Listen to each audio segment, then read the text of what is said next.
বলতে পারেন যে আওয়ামী লীগ তো আগায় আছে, জামাত ইসলামী কি করেছে করে না সেটা পরে, আওয়ামী লীগ তো আগায় আছে। আওয়ামী লীগ তো আমাদের কিনে প্রকাশ্য মিটিং করার সুযোগ দিয়ে তারা বিএনপিকে এটা বুঝিয়ে দিয়েছে, বিএনপিকে বুঝিয়ে দিয়েছে মানে যে তোমরা যাদের কিনে ভয় পাও তাদেরকে আমরা স্পেস দিয়ে দিয়েছি। অথচ আমরা খুব দুর্ভাগ্যজনক না যে লিয়াজি কমিটির মিটিংটা আজকে পর্যন্ত আমরা প্রকাশ্যে করতে পারছি না। এখনো যদি আলোচনা হয়, তখন আমি জানি না এই আলোচনা হচ্ছে কিনা, এখনো যদি আলোচনা হয় যে জামাতকে নিলে আবার কি হয় না হয়, আবার দেশের মানে সরকার কি বলে না বলে, কি ধরনের চাপের মুখে আমরা পড়ি, আবার আমাদের প্রোগ্রামগুলোই জামাতের কারণে বন্ধ হয়ে যায় কিনা, আবার জামাতের কারণে আমাদেরকে আবার কোনো নতুন কোনো চাপের মুখে পড়তে হয় কিনা, আন্তর্জাতিক বিশ্বের কোনো ইসে পড়তে, অথচ আন্তর্জাতিক বিশ্বই তো এই জামাত ইসলামীকে আটকে রাখা হয়েছে, কথা বলতে দেওয়া হচ্ছে না, সমাবেশ করতে দেওয়া হচ্ছে না। আমরা তো মনে করি যে জনগণের একটা মানে প্রেশার, আর আন্তর্জাতিক বিশ্বের এই প্রেশারটাই হচ্ছে এই গত 10 জুনের প্রোগ্রামটা সরকার বাধ্য হয়েছে। এখানে আর অন্য কোনো আতাত নাই। দুটো কারণ, একটা হলো জামাতের দীর্ঘ আন্দোলনের জনগণের ভালোবাসার ফসল, যে জানে যে এটা দিতেই হবে, আর এর সাথে যুক্ত হয়েছে স্যাংশন, যে যদি জামাতকে যদি অনুমতি না দেওয়া হয় তাহলে কে দিচ্ছে না, কে দিচ্ছে না ওই ব্যক্তিকেই এই স্যাংশনের মুখে পড়তে হবে, এই ভয় আছে। আর আমরা প্রকাশ্যে বলেছি যে এই স্যাংশনই শেষ স্যাংশন নয়, আরো স্যাংশনে অপেক্ষা করেন, এবং সেই স্যাংশনটা হচ্ছে এই 18 কোটি মানুষের স্যাংশন। যদি জামাতকে আপনারা বের হতে না দেন তাহলে আপনাদেরকে আগামী দিনে জনগণ বের হতে দেবে কিনা সেটার জন্য অপেক্ষায় থাকেন। আমি প্রকাশ্যে বলেছি যেহেতু বিএনপির এখানে কেউ উপস্থিত নাই, সেই জায়গাটায় ধরেন আমার অবজারভেশন যেটা, সেটা হচ্ছে ধরেন বেগম খালেদা জিয়া দীর্ঘদিন জেলে, তারেক রহমান সাহেব দেশের বাইরে, এবং দেশে কিন্তু বিএনপি যারা এখন চালাচ্ছেন তাদের মধ্যে কিন্তু বিশ্বাসঘাতকের অভাব নাই, কিন্তু প্রচুর বিশ্বাসঘাতক আছে, এই তথ্য আমার কাছে আছে। তো তারা ধরেন তাদের মতো করে আপনি দেখবেন যে একটি সমাবেশে 3 জন 3 রকম বক্তৃতা দিচ্ছেন, অর্থাৎ মানে বোঝাই যায় যে মানে ঘরের শত্রু বিভীষণ, মানে যেই থালায় তারা খাচ্ছেন সেই থালায় ফুটা করার চেষ্টা করছেন। লক্ষ্য যেখানে এই ফ্যাসিস্ট সরকারের বিরুদ্ধে আন্দোলন, এই ফ্যাসিস্টের অবসান ঘটানো, সেখানে তারা এই কৌশলে যাচ্ছেন। আমার ধারণা বিএনপি শীর্ষ নেতৃত্ব নিশ্চয়ই এই ব্যাপারটি অনুধাবন করেন, তারা নিশ্চয়ই এই বিষয়টি বুঝবেন, এবং আপনাদের প্রতিও তারা একজন সাধারণ মানুষ হিসেবে আমার অনুরোধ যে মানবাভিমান করে তৃতীয় পক্ষকে সুবিধা দেওয়ার তো দরকার নাই। তৃতীয় পক্ষ তো বসে আছে আপনাদের কাছ থেকে। বাংলাদেশ জামাত ইসলামী উন্মুখ হয়ে আছে জনগণের এই পালস, জনগণের এই যে মানে একটা অপেক্ষমান জায়গা, যে বাংলাদেশ জামাত ইসলামী বিএনপি সহ আজকে সরকার বিরোধী প্ল্যাটফর্ম এক জায়গায় না হোক, অন্তত একই কর্মসূচি নিয়ে তারা মাঠে নামুক। এবং সেই মাঠে নামার ক্ষেত্রে আমরা আমাদের মধ্যে কিছু লিমিটেশন যদি থাকেও, আমরা আমাদের সব মিলে বলছি, যদি থাকেও একটা বৃহৎ স্বার্থ যদি আপনি অ্যাচিভ করতে চান, অর্জন করতে চান, তাহলে ওগুলো আপনাকে স্যাক্রিফাইস করতে হবে। কিন্তু আমার কাছে দুর্ভাগ্যজনক মনে হয় যে আমরা যারা বড়ত্বের জায়গায় আছি, ওই যে বলে না যে বড় বটগাছ যেটা, তাকে একটু রোদ বেশি পোহাতে হয়, বড় রেন্ট্রি যেটা, ওকে একটু ঝড় বেশি সইতে হয়। কিন্তু আমার কাছে দুর্ভাগ্যজনক মনে হয় যে আমাদের এই বড় রেন্ট্রি গাছ যারা, বড় বড় বৃক্ষ নাম ধারণ করে আছেন যারা, তারা কোন রকম রোদ পোহাতে চাইবেন না, তারা ঝড় বৃষ্টি ভোগ করতে চাইবেন না, কিন্তু তার আশেপাশের যারা আছেন তাদেরকে আবার মাথা উঁচু করে উপরে উঠতেও দিবেন না। এইটা তো আন্দোলন সফলতার জন্য মানদণ্ড হতে পারে না। সেই জায়গাটা উন্নতি হচ্ছে, এবং আগামী দিনে জনগণের চাপে পড়ে এই যারা যেখান থেকে এই সীমাবদ্ধতায় ভুগছেন, এই সীমাবদ্ধতার জায়গা থেকে তারা উঠতে বাধ্য হবেন। আর জনগণ চাচ্ছে যে এই সরকারের বিরুদ্ধে আন্দোলন সফল করার জন্য আজকে জামাত ইসলামী, বিএনপি সহ সমমনা যে দলগুলো আছেন, এক ঐক্যবদ্ধ হয়ে সামনে মানে অগ্রসর হওয়া ছাড়া আমাদের আর কোনো পথ খোলা নেই। ভাই, অনেকে সমালোচনা করছেন, আমি তো মনে করি যে চরমনাইয়ের সঙ্গে আপনাদের যেই সহানুভূতি আপনারা জানিয়েছেন বা আপনাদের যে যোগাযোগটা হয়েছে, ইটস রাইট স্টেপ। আমি মনে করি এটা সঠিক পদক্ষেপ, কারণ চরমনাই অতীতে বিভ্রান্ত হলেও এই হাত পাখায় ভোট দিলে নবী ভোট পাবে বলে প্রচারণায় নামলেও, এটা তো তাদের পীড়িত বলেছে যে আমাদের সরকার বোকা বানিয়েছে। তো তারাও যে বুঝতে পেরেছেন এবং আপনারাও যে তাদের প্রতি সহানুভূতি জানিয়েছেন, this is the right step. কারণ এই মুহূর্তে সকলের সম্মিলিত ভাবে এই ফ্যাসিস্টের বিরুদ্ধে অবস্থানে থাকা উচিত। তো আমরা এই কথা বলছি, এই যে সর্বশেষ গতকাল কিন্তু শেখ হাসিনা ধরেন একরকম কিন্তু তার মানে বিদায় বার্তা নিজেই ঘোষণা দিয়ে দিয়েছেন। আমি জানি না যে বাংলাদেশের মানুষ এটি বুঝতে পারছেন কিনা, কারণ শেখ হাসিনা তিনি বলেছেন যে আহ, ওই যে সেন্ট মার্টিন দ্বীপ দিলে আমিও ক্ষমতায় থাকতে পারতাম, আমি ক্ষমতায় থাকতে পারতাম। আমি থাকতে পারতাম, তার মানে তিনি এক ধরনের রিটায়ারমেন্টের ঘোষণা দিয়ে দিয়েছেন যে আমি আর নাই, আলবিদা আলবিদা। তো এই যে মার্কিন স্যাংশন, ভিসা নীতি, তারপরে এই যে উদ্ভূত যে পরিস্থিতি, তারপরে আবার কিছু ছোটখাটো রাজনীতির খেলাও চলছে, গণ অধিকার পরিষদকে নিয়ে টানাটানি চলছে, আরো অন্যান্য জায়গা, সব মিলায় নতুন একটা রাজনৈতিক দলের কথা আমরা শুনতে পাচ্ছি, বিএনএম, বাংলাদেশ ন্যাশনালিস্ট মুভমেন্ট, এটি প্ল্যান চলছে। আওয়ামী লীগ, বিএনএম এ বিএনপি থেকে কিছুকে ভাগিয়ে নিয়ে আসার পরিকল্পনা, সাথে জামাত, সাথে জাতীয় পার্টি, এরকম একটা জোট করে নির্বাচনে দেখানো। শেখ হাসিনা ফর্মাল বিদায়ের কথা বলছেন, কিন্তু আবার বলছেন যে নির্বাচন কিন্তু এমনি এমনি এমনি এমনি হবে। তো তার মানে বোঝা যায় যে তার এখনো মানে ওই কুচক্রি পরিকল্পনার জায়গাগুলোর অবসান ঘটে নাই। তিনি এখনো চাইলে কিন্তু শান্তিপূর্ণভাবে বাংলাদেশের একটি পরিবর্তন হওয়া সম্ভব, এখনো চাইলে। বাট আমরা তো ধরেন যে শেখ হাসিনা সরকার যে মানবাধিকারের লঙ্ঘন যেভাবে করেছে, আপনি কি মনে করেন যে বিএনপি জামাত আসলে বা আপনারা যদি ক্ষমতা জোটবদ্ধ ভাবে যান বা এককভাবে যদি যান, আমরা কি সমর্থন করব সেই মানবাধিকার লঙ্ঘন আপনারা যদি একইভাবে করেন? অবশ্যই না। মানবাধিকার যারা লঙ্ঘন করেছে তাদের প্রচলিত আইনে বিচার হবে, এবং সেই বিচার ব্যবস্থা ঢেলে সাজিয়ে তাদের বিচার হবে। আমরা তো এখানে, আপনি আমার হাত কেটেছেন, আমি আপনার হাত কেটে ফেলবো না, আপনি আমাকে মেরেছেন, আমি আপনাকে মারবো না, মানে তাহলে আর মানবাধিকার রইল কোথায়? সো এখনো কিন্তু সম্ভব একটি শান্তিপূর্ণ ভাবে বাংলাদেশের রক্তপাতহীন ভাবে একটি পরিবর্তন হওয়া। কিন্তু বাংলাদেশ আওয়ামী লীগের ইতিহাসে শান্তিপূর্ণভাবে ক্ষমতা হস্তান্তরের ইতিহাস বাংলাদেশে নাই। আমার এক শিক্ষক উনি বলতেন যে বাংলাদেশ আওয়ামী লীগের ক্ষমতা হস্তান্তরের দুটো প্রক্রিয়া, একটা হচ্ছে তারা তাদের নিজেদের দ্বারা শেষ হয়ে যেতে হবে, আর না হলে জনগণের বিস্ফোরণের মুখে তাদেরকে ক্ষমতা থেকে সরাতে বাধ্য করাতে হবে। এই দুটো প্রক্রিয়ার বাইরে বাংলাদেশ আওয়ামী লীগের প্র্যাকটিস এর চেয়ে ভিন্ন কিছু নাই।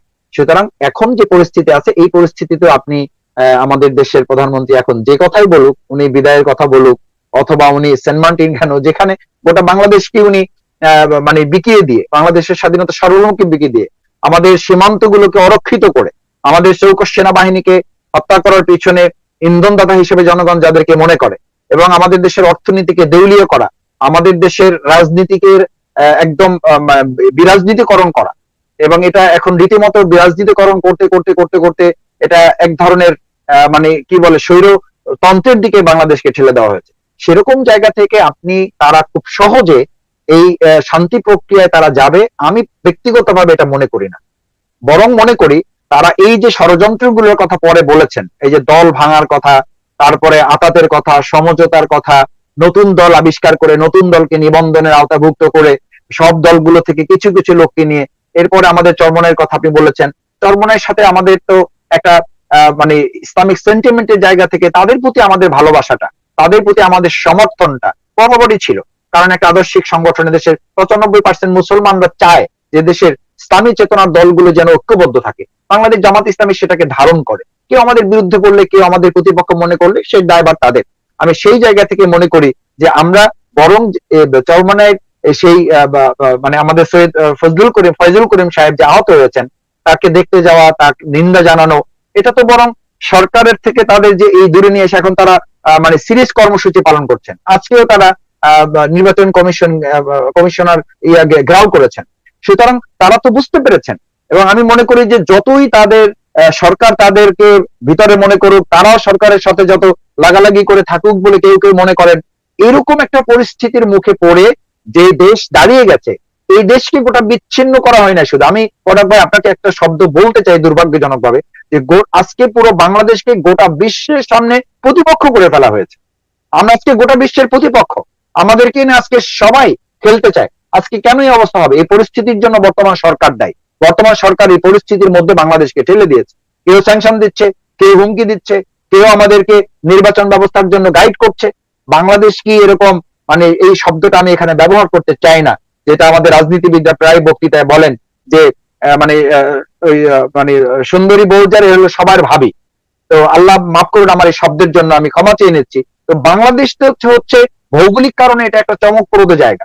অর্থনৈতিক ভাবে এটা গোটা বিশ্বের জন্য একটা টার্নিং পয়েন্ট, তারপর নানান কারণে এটার একটা গুরুত্ব আছে। সেই রকম জায়গাটিকে নিয়ে সবাই খেলবে, আর আওয়ামী লীগ সেই খেলার রাস্তাটা তৈরি করে দিয়ে হলেও, শুধু সেন্ট মার্টিন কেন, তারা তো সব রাস্তা ওপেন করে দিয়ে হলেও একদিন যদি ক্ষমতা বাড়াতে পারে তাহলে সেটা তারা করবে, এবং সেটা তারা করতে দ্বিধা করে নাই। এই পর্যন্ত সেই সব কাজ তারা করেছে। টিপাই মুখ বাদ, আমরা তার বিরোধিতা করেছি, তারা একটা মুখ খোলে নাই। ফারাক্কাবাদ ইস্যু, তারা মুখ খোলে নাই। সীমান্ত হত্যাকাণ্ড, একদিন তারা প্রতিবাদ করতে পারে নাই। এসব কিছুর অর্থ কি? এসব কিছুর অর্থ শুধু সেন্ট মার্টিন দিয়ে দেওয়া? এসব কিছুর অর্থ হলো শুধু বাংলাদেশে একটা সবুজ লাল সবুজের একটা পতাকা আছে, নামমাত্র একটা মানচিত্র থাকবে, বাকি এটা একটা সেবাদাস রাষ্ট্র হয়ে তারা থাকবে। এটা হচ্ছে এই সরকারের পরিকল্পনা। সেই সরকারের পরিকল্পনা বাস্তবায়নে এদেশের মানুষ তাদের কোন ষড়যন্ত্রে পা দিবে বলে আমি বিশ্বাস করি না। তারা যতই আমাদের ভাঙনের সৃষ্টি করুক, যত ছোট ছোট দল তারা তৈরি করুক, এগুলো করে তারা কিছুদিন হয়তো পার করতে পারবে, আরো কিছু কষ্টের মধ্যে হয়তো জনগণকে ফেলতে পারবে, কিন্তু চূড়ান্ত ভাবে ইতিহাস হচ্ছে যে এই সব কিছু থেকে জনগণের মুক্তি ঘটে, স্বৈরাচারের পতন হয় এবং ষড়যন্ত্রের অবসান ঘটে একটা জনগণের অভ্যুত্থানের মধ্য দিয়ে জনগণ তাদের অধিকার ফিরে পায়। আপনি কর্নেল গাদ্দাফির কথা নিশ্চয়ই মনে আছে, সর্বশেষ সময় পর্যন্ত সে চেষ্টা করেছিল যে মানে এই যে আপনার পাইপের ভিতরে ঢুকে নিজেকে রক্ষা করার জন্য, তারপরও সেই অবস্থায় কিন্তু সে ক্ষমতা ত্যাগ করে নাই। তার আশা ছিল যদি পাইপের মধ্যে লুকাইয়া যদি বেঁচে থাকা যায় তাহলে হয়তো ক্ষমতা আবার ফিরে পাওয়া যাবে। This is power. সুতরাং আমাদের দেশের প্রধানমন্ত্রীও কিন্তু এটা বলেছে যে আমি আমার পাওয়ার চাই, আমার ভিডিও পাওয়া যায়, আমি উন্নয়ন করতে চাই, আমি পাওয়ার চাই, পাওয়ার লাগবে, অ্যাবসলিউট পাওয়ার চান, শুধু পাওয়ার চাই। তো এই অ্যাবসলিউট পাওয়ার উনি কোথায় পাবেন, যেখানে এখন মানে 0% লোকেরা ওনাকে পছন্দ করেন না, এটা নিয়ে ওনাদেরই একটা জরিপ আছে। কেউ বলে 10টা সিট পাবে, কেউ বলে 15টা সিট পাবে। এখন জনগণ বলে যে আমরা তো বিরোধী দল হবার যোগ্যতা হারিয়ে ফেলেছেন। সেরকম একটা জায়গায় এই ষড়যন্ত্র করে আর কোনো লাভ হবে না। হয়তো কিছুদিন পার করতে পারবে, হয়তো আরো কিছু মানুষকে জুলুম নিপীড়নের শিকার করতে পারবে, তাদের দায়বদ্ধতার জায়গাটা আরো বৃদ্ধি হবে। এখন হয়তো পাহাড় সমান দায়বদ্ধতা আছে, এটা হয়তো আসমান সমান হবে। প্রকারান্তরে তাদের আরো বেশি মানুষের কাছে ছোট হওয়ার জন্য, শেষ হওয়ার জন্য, একটা দলকে নিঃশেষ করার জন্য। আমি আওয়ামী লীগের আমার এলাকার কিছু লোকদেরকে আমি এই কথা বলতে শুনেছি যে এই সরকার বা এই সরকার প্রধান শুধু বাংলাদেশকে শেষ করে যাচ্ছে না, আওয়ামী লীগটাকেও শেষ করে যাচ্ছে। এই আওয়ামী লীগ আগামী দিনে মাথা উঁচু করে জনগণের কাছে গিয়ে কিছু কথা বলবে, সেই সুযোগটাও এই সরকারের প্রধান যারা আছেন, দায়িত্বে যারা আছেন, তারা শেষ করে যাচ্ছেন। সুতরাং সেই জায়গাটি আমি মনে করি তারা একটা চাপে পড়বেন এবং এই খেলা তারা শেষ করবেন। মাসুদ ভাই, আপনি দেখেন যে একটি বাংলাদেশকে কত ছোট পর্যায়ে নিয়ে যাওয়া হয়েছে। আজকের হিন্দুস্তান টাইমসের সংবাদ, যুক্তরাষ্ট্রের সঙ্গে সম্পর্ক নিয়ে ভারতের সহায়তা চেয়েছে বাংলাদেশ, এবং আমাদের মোমেন যে ওদেরকে রিকোয়েস্ট করে আসছে জয়শঙ্করকে যে আপনারা একটু দেখেন আমেরিকার সঙ্গে একটু মধ্যস্থতা করে আমাদেরকে একটু ক্ষমতায় থাকার জন্য আরেকটু ব্যবস্থা করেন। আমরা তো কম দিলাম না। পত্রিকার রিপোর্ট আপনি আমাদের সাধারণ সম্পাদক আওয়ামী লীগের সড়ক ও যোগাযোগ মন্ত্রী ওবায়দুল কাদের মহোদয় তো খুব মানে অহংকার করে গর্বের সাথে উনি বলেছেন যে আমাদের প্রতিবেশী রাষ্ট্র ভারতের সাথে সম্পর্ক ভালো না রেখে আমরা এগোতে পারবো না। এইটা কোন একটা দেশের সাথে ভালো সম্পর্ক রাখার তো আমাদের মানে শর্ত না, শর্ত তো হচ্ছে গোটা বিশ্বের সাথে আমাদের ভালো সম্পর্ক থাকে। এটা আলাদা করে একটা রাষ্ট্রের কথা আমাদেরকে বলতে হচ্ছে কেন? এটা এবং দেখেন যে শুধুমাত্র ক্ষমতায় থাকার বাসনায় আমাদেরকে কিন্তু ধরেন পরাশক্তিগুলোর চিপার মধ্যে ফেলে দিছে এই সরকার, মানে একটা প্যাচের মধ্যে ফেলে দিছে। আমাদের বাংলাদেশকে গোটা বিশ্বের সাথে প্রতিপক্ষের তালিকায় ফেলে দেওয়া হয়েছে। আমরা এখন একদম যেটাকে বলে আমরা তীরের মুখে পড়ে গেছি, কনক ভাই, আমরা তীরের মুখে পড়ে গেছি। সুতরাং এখান থেকে বেরিয়ে আসার একটাই পথ, সেটা হচ্ছে জনগণের ঐক্যবদ্ধ আন্দোলন। এবং সেই জায়গায় আমি মনে করি সমমনা দল আমরা যারা আছি সবাই মিলে সম্মিলিতভাবে সরকারের কোন ষড়যন্ত্রে, সরকারের সুরে সুর মিলিয়ে কথা বলে আমাদেরকে দূরে রাখার চেষ্টা করেছেন। জনগণ এটা ভালোভাবে নেয় নাই।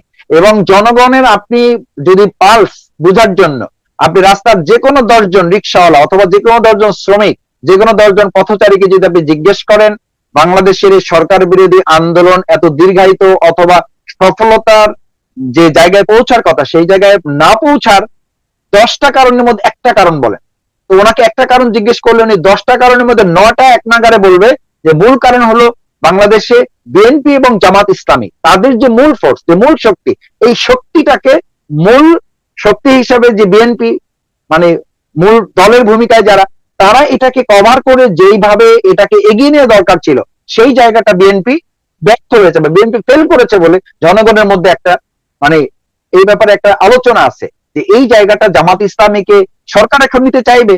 তো সরকার নিতে চাইলে তো আপনারা নিলেন না কেন, আপনারা নিচ্ছেন না কেন?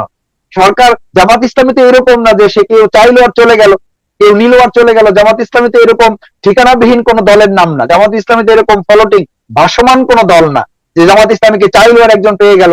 এখন আমাকে আপনি নিতে চাইবেন, আমার কাজে আপনি লাগাইতে চাইবেন, অথচ আপনি আমাকে স্বীকার করবেন না, অথচ আপনি আমাকে ফোকাস করবেন না, অথচ আপনি আমাকে সামনের দিকে আগাতে দিবেন না। এটা তো হবে না। এই জন্য আজকে বিএনপির সাথে আমাদের যুগপৎ কর্মসূচি আছে, যুগপৎ আন্দোলনের সাথে আমরা আছি। কিন্তু আপনি খেয়াল করেন, আমি যদি আপনাকে জিজ্ঞেস করি যে যুগপৎ কর্মসূচির অংশ হিসাবে আজকে প্রত্যেকটা দলের সাথে তাদের লিয়াজু কমিটির বৈঠক হয়। আজকে আপনাকে জিজ্ঞেস করি জামাত ইসলামের সাথে লিয়াজু কমিটির বৈঠক কোথায়, কেন হচ্ছে না? কোন কারণে জামাত ইসলামী লিয়াজু কমিটির বৈঠক স্থগিত আছে? তাদেরকে দায়িত্ব দেওয়া হয়েছে বিএনপি জামাতের সাথে লিয়াজু করার জন্য। সেই কমিটির সদস্যবৃন্দ কারা?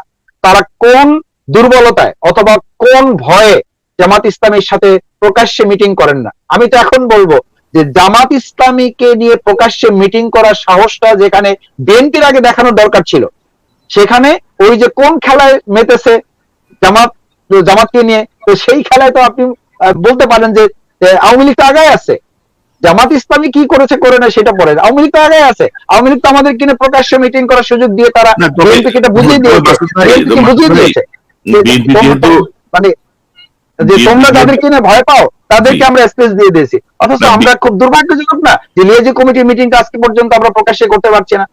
এখনো যদি আলোচনা হয়, তখন আমি জানি না এই আলোচনা হচ্ছে কিনা, এখনো যদি আলোচনা হয় যে জামাতকে নিলে আবার কি হয় না হয়, আবার দেশের মানে সরকার কি বলে না বলে, কি ধরনের চাপের মুখে আমরা পড়ি, আবার আমাদের প্রোগ্রামগুলোই জামাতের কারণে বন্ধ হয়ে যায় কিনা, আবার জামাতের কারণে আমাদেরকে আবার কোন নতুন করে চাপের মুখে পড়তে হয় কিনা, আন্তর্জাতিক বিশ্বের কোন ইসে পড়তে, অথচ আন্তর্জাতিক বিশ্বই তো এই জামাত ইসলামীকে আটকে রাখা হয়েছে, কথা বলতে দেওয়া হচ্ছে না, সমাবেশ করতে দেওয়া হচ্ছে না। আমরা তো মনে করি যে জনগণের একটা মানে প্রেশার, আর আন্তর্জাতিক বিশ্বের এই প্রেশারটাই হচ্ছে এই গত 10 জুনের প্রোগ্রামটা সরকার বাধ্য হয়েছে। এখানে আর অন্য কোনো আতাত নাই। দুটো কারণ, একটা হলো জামাতের দীর্ঘ আন্দোলনের জনগণের ভালোবাসার ফসল, যে জানে যে এটা দিতেই হবে, আর এর সাথে যুক্ত হয়েছে স্যাংশন, যে যদি জামাতকে যদি অনুমতি না দেওয়া হয় তাহলে কে দিচ্ছে না ওই ব্যক্তিকেই এই স্যাংশনের মুখে পড়তে হবে, এই ভয় আছে। আর আমরা প্রকাশ্যে বলেছি যে এই স্যাংশনই শেষ স্যাংশন নয়, আরো স্যাংশনে অপেক্ষা করেন, এবং সেই স্যাংশনটা হচ্ছে এই 18 কোটি মানুষের স্যাংশন। যদি জামাতকে আপনারা বের হতে না দেন তাহলে আপনাদেরকে আগামী দিনে জনগণ বের হতে দেবে কিনা সেটার জন্য অপেক্ষায় থাকেন। আমি প্রকাশ্যে বলেছি যেহেতু বিএনপির এখানে কেউ উপস্থিত নাই, সেই জায়গাটায় ধরেন আমার অবজারভেশন যেটা, সেটা হচ্ছে ধরেন বেগম খালেদা জিয়া দীর্ঘদিন জেলে, তারেক রহমান সাহেব দেশের বাইরে, এবং দেশে কিন্তু বিএনপি যারা এখন চালাচ্ছেন তাদের মধ্যে কিন্তু বিশ্বাসঘাতকের অভাব নাই, কিন্তু প্রচুর বিশ্বাসঘাতক আছে, এই তথ্য আমার কাছে আছে। তো তারা ধরেন তাদের মতো করে, আপনি দেখবেন যে একটি সমাবেশে 3 জন 3 রকম বক্তৃতা দিচ্ছেন, অর্থাৎ মানে বোঝাই যায় যে মানে ঘরের শত্রু বিভীষণ, মানে যেই থালায় তারা খাচ্ছেন সেই থালায় ফুটা করার চেষ্টা করছেন। লক্ষ্য যেখানে এই ফ্যাসিস্ট সরকারের বিরুদ্ধে আন্দোলন, এই ফ্যাসিস্টের অবসান ঘটানো, সেখানে তারা এই কৌশলে যাচ্ছেন। আমার ধারণা বিএনপি শীর্ষ নেতৃত্ব নিশ্চয়ই এই ব্যাপারটি অনুধাবন করেন, তারা নিশ্চয়ই এই বিষয়টি বুঝবেন, এবং আপনাদের প্রতিও তারা একজন সাধারণ মানুষ হিসেবে আমার অনুরোধ যে মানবাভিমান করে তৃতীয় পক্ষকে সুবিধা দেওয়ার তো দরকার নাই। তৃতীয় পক্ষ তো বসে আছে আপনাদের কাছ থেকে। বাংলাদেশ জামাত ইসলামী উন্মুখ হয়ে আছে জনগণের এই পালস, জনগণের এই যে মানে একটা অপেক্ষমান জায়গা, যে বাংলাদেশ জামাত ইসলামী বিএনপি সহ আজকে সরকার বিরোধী প্ল্যাটফর্ম এক জায়গায় না হোক, অন্তত একই কর্মসূচি নিয়ে তারা মাঠে নামুক। এবং সেই মাঠে নামার ক্ষেত্রে আমরা আমাদের মধ্যে কিছু লিমিটেশন যদি থাকেও, আমরা আমাদের সব মিলে বলছি, যদি থাকেও একটা বৃহৎ স্বার্থ যদি আপনি অ্যাচিভ করতে চান, অর্জন করতে চান, তাহলে ওগুলো আপনাকে স্যাক্রিফাইস করতে হবে। কিন্তু আমার কাছে দুর্ভাগ্যজনক মনে হয় যে আমরা যারা বড়ত্বের জায়গায় আছি, ওই যে বলে না যে বড় বটগাছ যেটা, তাকে একটু রোদ বেশি পোহাতে হয়, বড় রেন্ট্রি যেটা, ওকে একটু ঝড় বেশি সইতে হয়। কিন্তু আমার কাছে দুর্ভাগ্যজনক মনে হয় যে আমাদের এই বড় রেন্ট্রি গাছ যারা, বড় বড় বৃক্ষ নাম ধারণ করে আছেন যারা, তারা কোন রকম রোদ পোহাতে চাইবেন না, তারা ঝড় বৃষ্টি ভোগ করতে চাইবেন না, কিন্তু তার আশেপাশের যারা আছেন তাদেরকে আবার মাথা উঁচু করে উপরে উঠতেও দিবেন না। এইটা তো আন্দোলন সফলতার জন্য মানদণ্ড হতে পারে না। আমি মনে করি সেই জায়গাটা উন্নতি হচ্ছে, এবং আগামী দিনে জনগণের চাপে পড়ে এই যারা যেখান থেকে এই সীমাবদ্ধতায় ভুগছেন, এই সীমাবদ্ধতার জায়গা থেকে তারা উঠতে বাধ্য হবেন। আর জনগণ চাচ্ছে যে এই সরকারের বিরুদ্ধে আন্দোলন সফল করার জন্য আজকে জামাত ইসলামী, বিএনপি সহ সমমনা যে দলগুলো আছেন এক ঐক্যবদ্ধ হয়ে সামনে মানে অগ্রসর হওয়া ছাড়া আমাদের আর কোনো পথ খোলা নাই। মাসুদ ভাই, অনেকে সমালোচনা করছেন, কিন্তু আমি তো মনে করি যে চরমনাইয়ের সঙ্গে আপনাদের যেই সহানুভূতি আপনারা জানিয়েছেন বা আপনাদের যে যোগাযোগটা হয়েছে, ইটস রাইট স্টেপ। আমি মনে করি এটা সঠিক পদক্ষেপ। কারণ চরমনাই অতীতে বিভ্রান্ত হলেও এই হাত পাখায় ভোট দিলে নবী ভোট পাবে বলে প্রচারণায় নামলেও এটা তো তাদের পীড়িত বলেছে যে আমাদের সরকার বোকা বানিয়েছে। তো তারাও যে বুঝতে পেরেছেন এবং আপনারাও যে তাদের প্রতি সহানুভূতি জানিয়েছেন, this is the right step. কারণ এই মুহূর্তে সকলের সম্মিলিতভাবে এই ফ্যাসিস্টের বিরুদ্ধে অবস্থানে থাকা উচিত। তো আমরা আমি কথা বলছি এই যে সর্বশেষ গতকাল কিন্তু শেখ হাসিনা ধরেন একরকম কিন্তু তার মানে বিদায় বার্তা নিজেই ঘোষণা দিয়ে দিয়েছেন। আমি জানি না যে বাংলাদেশের মানুষ এটি বুঝতে পারছেন কিনা, কারণ শেখ হাসিনা তিনি বলেছেন যে ওই যে সেন্ট মার্টিন দ্বীপ দিলে আমিও ক্ষমতায় থাকতে পারতাম, আমি থাকতে পারতাম। তার মানে তিনি এক ধরনের রিটায়ারমেন্টের ঘোষণা দিয়ে দিয়েছেন যে আমি আর নাই, আলবিদা। তো এই যে মার্কিন স্যাংশন, ভিসা নীতি, তারপরে এই যে উদ্ভূত যে পরিস্থিতি, তারপরে আবার কিছু ছোটখাটো রাজনীতির খেলাও চলছে, গণ অধিকার পরিষদকে নিয়ে টানাটানি চলছে, আরো অন্যান্য জায়গায়, সব মিলায় নতুন একটা রাজনৈতিক দলের কথা আমরা শুনতে পাচ্ছি, বিএনএম, বাংলাদেশ ন্যাশনালিস্ট মুভমেন্ট, এটি প্ল্যান চলছে। আওয়ামী লীগ, বিএনএম এ বিএনপি থেকে কিছুকে ভাগিয়ে নিয়ে আসার পরিকল্পনা, সাথে জামাত, সাথে জাতীয় পার্টি, এরকম একটা জোট করে নির্বাচনে দেখানো। শেখ হাসিনা ফর্মাল বিদায়ের কথা বলছেন, কিন্তু আবার বলছেন যে নির্বাচন কিন্তু এমনি হবে। তো তার মানে বোঝা যায় যে তার এখনো মানে ওই কুচক্রি পরিকল্পনা জায়গাগুলোর অবসান ঘটে নাই। তিনি এখনো চাইলে কিন্তু শান্তিপূর্ণভাবে বাংলাদেশের একটি পরিবর্তন হওয়া সম্ভব, এখনো চাইলে। বাট আমরা তো ধরেন যে শেখ হাসিনার সরকার যে মানবাধিকারের লঙ্ঘন যেভাবে করেছে, আপনি কি মনে করেন যে বিএনপি জামাত আসলে বা আপনারা যদি ক্ষমতা জোটবদ্ধ ভাবে যান বা এককভাবে যদি যান, আমরা কি সমর্থন করব সেই মানবাধিকার লঙ্ঘন আপনারা যদি একইভাবে করেন? অবশ্যই না। মানবাধিকার যারা লঙ্ঘন করেছে তাদের প্রচলিত আইনে বিচার হবে এবং সেই বিচার ব্যবস্থা ঢেলে সাজিয়ে তাদের বিচার হবে। আমরা তো এখানে আপনি আমার হাত কেটেছেন, আমি আপনার হাত কেটে ফেলবো না, আপনি আমাকে মেরেছেন, আমি আপনাকে মারবো না, মানে তাহলে আর মানবাধিকার রইল কোথায়? সো এখনো কিন্তু সম্ভব একটি শান্তিপূর্ণ ভাবে বাংলাদেশের রক্তপাতহীন ভাবে একটি পরিবর্তন হওয়া। কিন্তু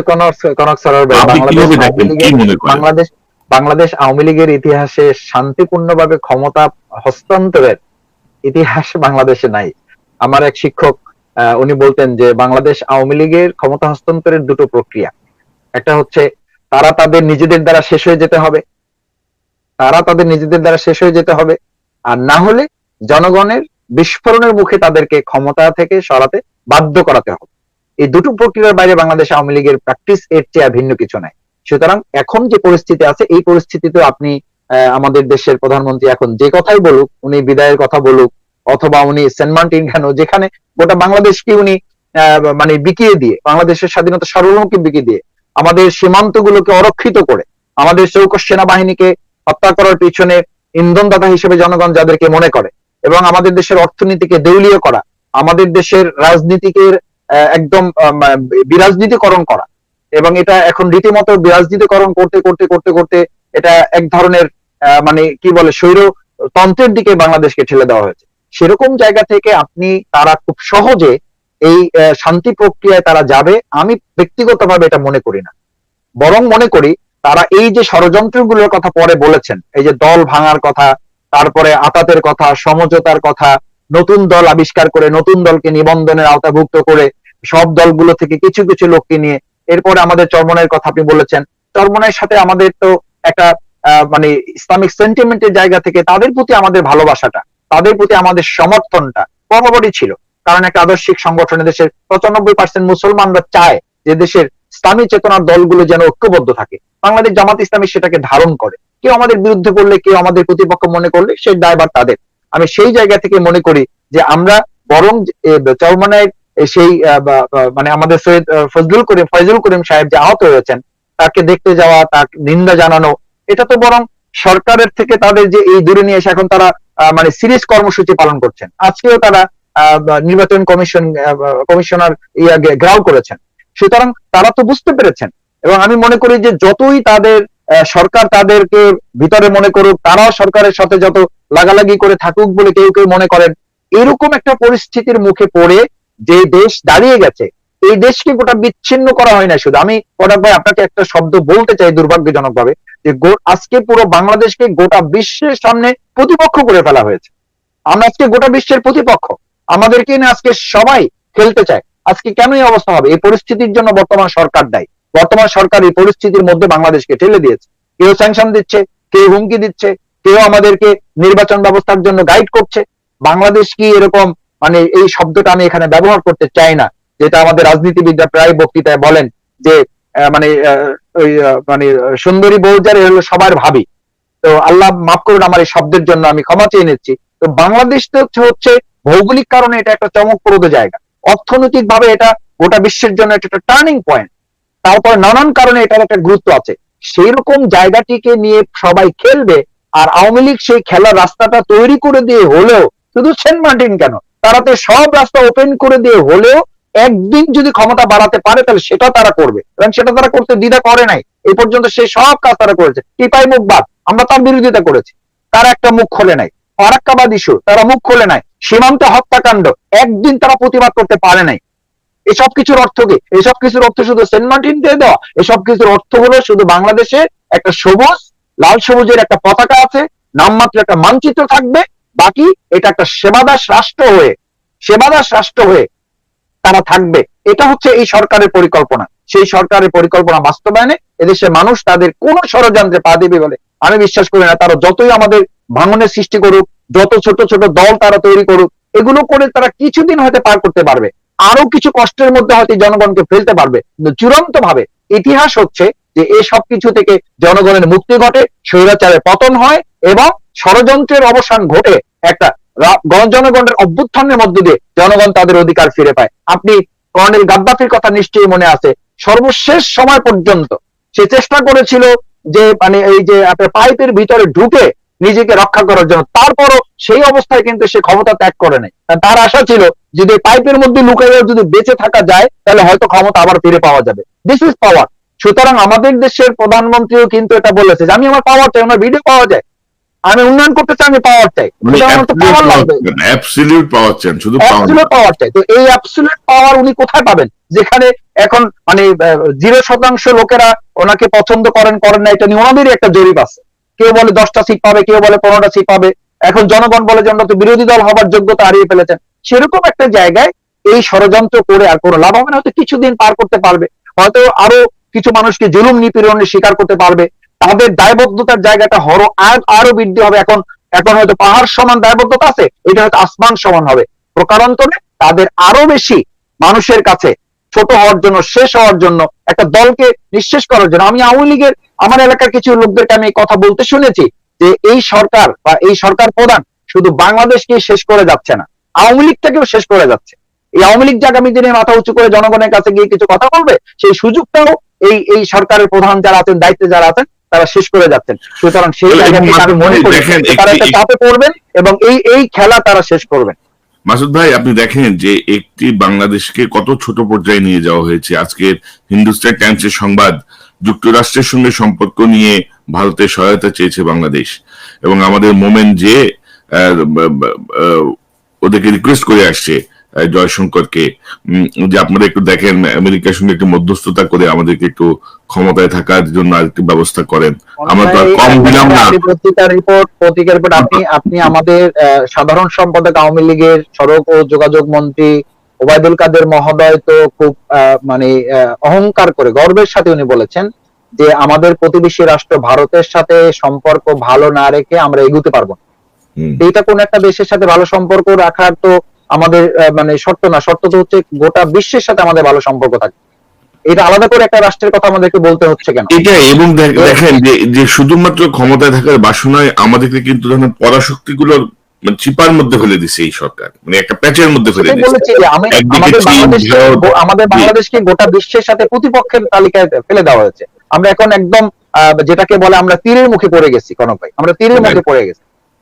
সুতরাং এখান থেকে বেরিয়ে আসার একটাই পথ, সেটা হচ্ছে জনগণের ঐক্যবদ্ধ আন্দোলন। এবং সেই জায়গায় আমি মনে করি সমমনা দল আমরা যারা আছি সবাই মিলে সম্মিলিতভাবে সরকারের কোনো ষড়যন্ত্রে, সরকারের কোনো বিভ্রান্তিমূলক তথ্যে পা না দিয়ে, মাথা না গেমিয়ে আমাদেরকে এখন সোজা জনগণকে সাথে করে নিয়ে শান্তিপূর্ণ গণতান্ত্রিক বিস্ফোরণের মাধ্যমে এই সরকারের পতন ঘটানো ছাড়া আমাদের সামনে আর এই জনগণের সামনে আর কোনো রাস্তা খোলা নাই। This is only way. এটা একমাত্র পথ। আর যদি আপনি মনে করেন, আর যদি মনে করেন যে আমাদের বর্তমান সরকার কোনোভাবে তারা এটা কিছু করবে, এটা করবে না। কারণ তারা কর্নেল গাদ্দাফির চেয়েও আধুনিক স্বৈরাচার, কর্নেল গাদ্দাফির চেয়েও তারা আধুনিক মানে নিবর্তনকারী তারা।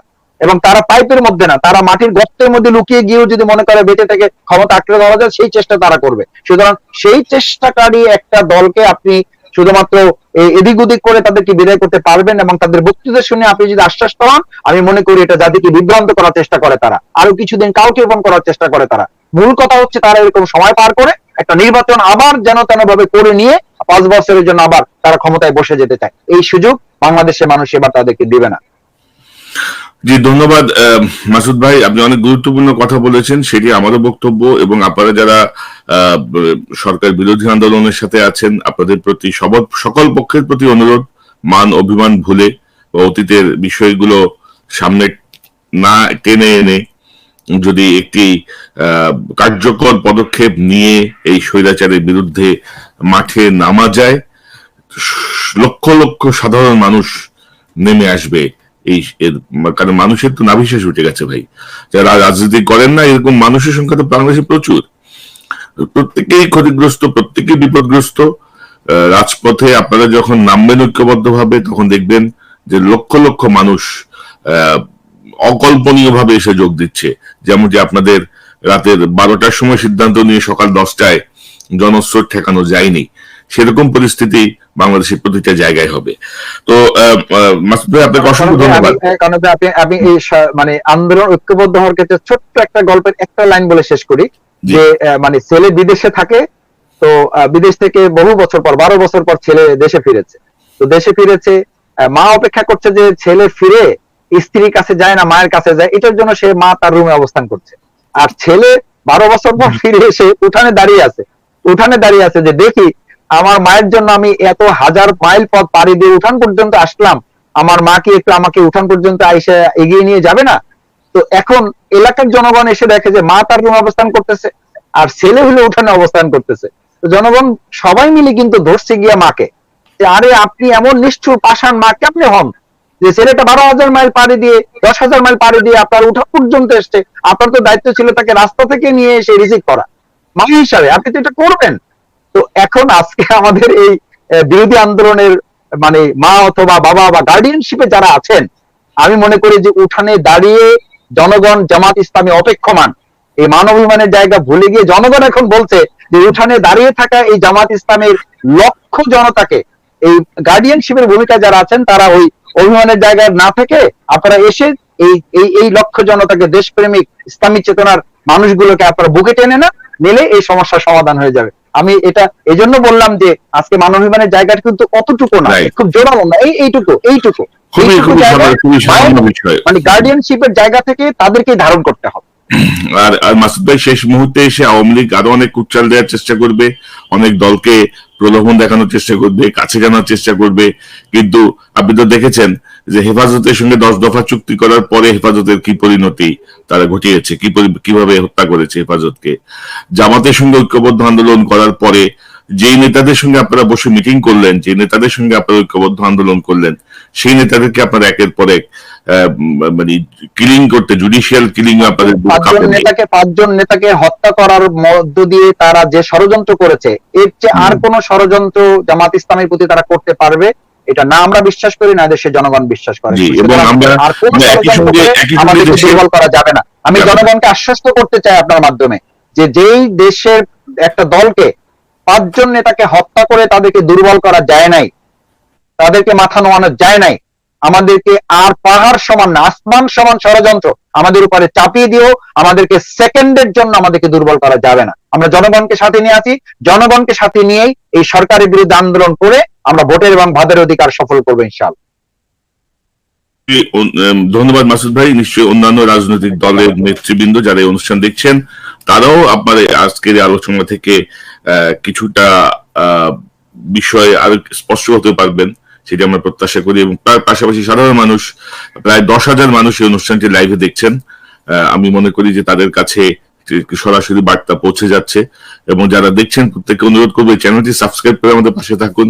আমাদের আরো অনেক নতুন নতুন বিষয় আসছে সামনে, সেগুলো যেন আপনারা সঙ্গে সঙ্গে জানতে পারেন।